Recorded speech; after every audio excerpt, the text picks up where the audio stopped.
Rrogat reale në Gjermani janë rritur mesatarisht gjatë vitit 2024 më së shumti në 16 vitet e fundit. Ndoshta nuk e besoni, por këto janë të dhënat e fundit të Entit Federal të Statistikave në Gjermani, të cilat do t'i shpjegoj në vazhdim sepse në disa sektor janë rritur rrogat më shumë e në disa më pak. Por fillimisht t'ju kujtoj se Mërgata ka qenë dhe mbetet kampione në dërgimin e parave në vendlindje, sepse vetëm në Kosovë Mërgata ka dërguar gjatë vitit 2024 më shumë se 1 miliard e 300 milion euro. E një prej mundësive më të mira për dërgimin e parave në vendlindje është dërgimi i parave në llogarit bankare të familjarëve tuaj në institucionin financiar IBAS në Kosovë.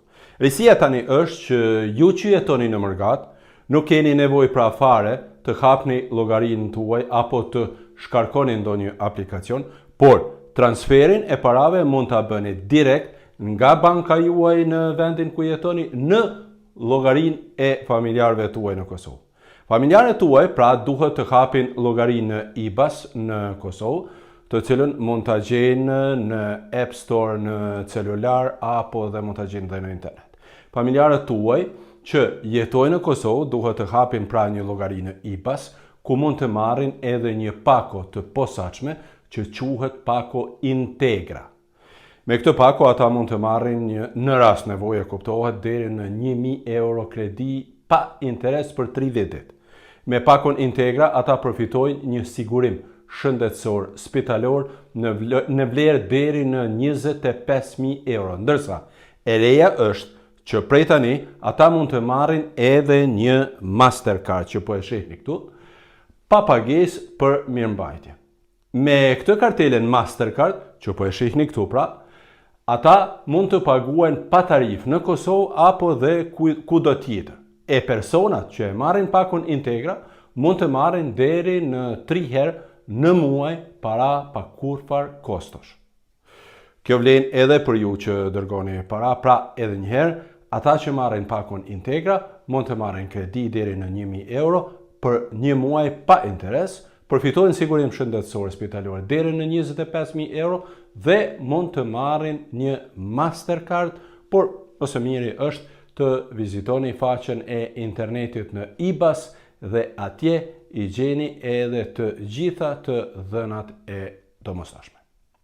Por të kthehemi tani tek rritja e vlerës reale të rrogave në Gjermani, sepse pa rroga nuk mund të dërgojmë as para në vendlindje.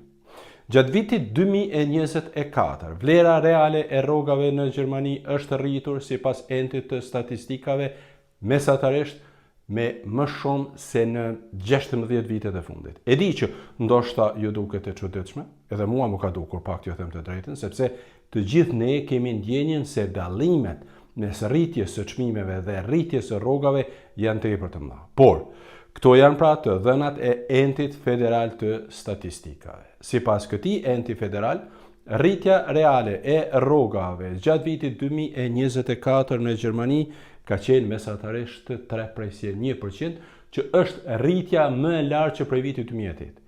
Çka do të thotë kjo rritje reale e rrogave konkretisht? Kjo do të thotë se rrogat mesatarisht gjatë vitit 2024 janë rritur në Gjermani me 5.4%, ndërsa inflacioni mesatar ka qenë 2.2%, që i bie se rrogat reale, vlera reale e rrogave është rritur me 3.1%. Por, ne të gjithë e dim se në vitet e kaluara ka rënë dukshëm vlera reale e rrogave. Për shembull, vetëm në vitin 2022, në kohën e koronas, ju kujtohet, vlera reale e rrogave ka rënë për më shumë se 4%, për shkak të inflacionit tepër të lartë dhe rritjes së vogël të rrogave.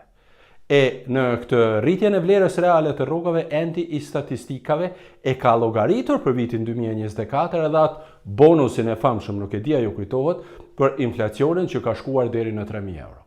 Nuk e di a e keni marrë të gjithë ju, por e di që sipas vlerësimeve e kanë marrë diku rreth 80% e punëtorëve në Gjermani. Sa i përket rritjes së rrogave gjatë vitit të kaluar, rrogat më së shumti janë rritur në sektorin e informatikës dhe komunikimit me një plus prej 6.9%, si dhe në shëndetësi, në shërbimet sociale, në sektorin e financave dhe sigurimeve me një rritje mesatare prej 6.5%.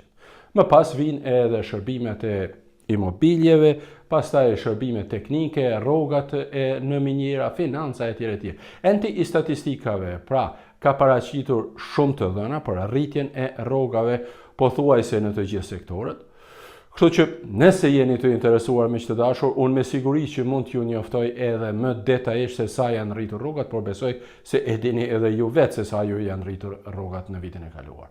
Por mund t'ju them se ka dallime goxha të mëdha mes sektorëve, ka dallime mes gjinive, mes personave që punojnë me orar të plotë dhe me orar të shkurtuar e tjere tjere. Por, enti pohon se vlera reale e rrogave në vitin 2024 është rritur mesatarisht me 3.1%, që me siguri është një lajm i mirë. Ndërsa, lajmi i keq është që njerëzit akoma nuk po u besojnë këtyre rritjeve dhe se ata akoma janë shumë të kujdesshëm me shpenzimin e parave, pra me konsumin, sepse klima tek konsumatorët është ende e keqe. Ata më shumë janë të prirë të kursejnë dhe t'i ruajnë parat, siç thuhet për ditë të zeza, se sa të shpenzojnë. E pa blerje, pra pa konsum, nuk ka as rritje ekonomike më të shpejtë. Ndaj, të gjithë ekspertët në Gjermani thonë se qeveria e re gjermane, e cila pritet të krijohet deri në maj të këtij viti, duhet të marrë vendime të guximshme që do të përmirësonin disponimin e konsumatorëve dhe të kompanive natyrisht dhe do të nxisnin zhvillimin ekonomik. Por, me këto gjëra miq të dashur mund t'ju njoftoj në ndonjë video tjetër, sepse janë tema vërtet me rëndësi, ndërsa ju, nëse jeni të kënaqur me këto informacione, mos harroni të abonoheni në kanalet e mia dhe ta shpërndani edhe këtë video, sepse mua vërtet më duket me rëndësi për të gjithë ata që jetojnë në Gjermani. Unë ju falenderoj shumë që jeni me mua dhe mirupafshim së shpejti me informacione të tjera.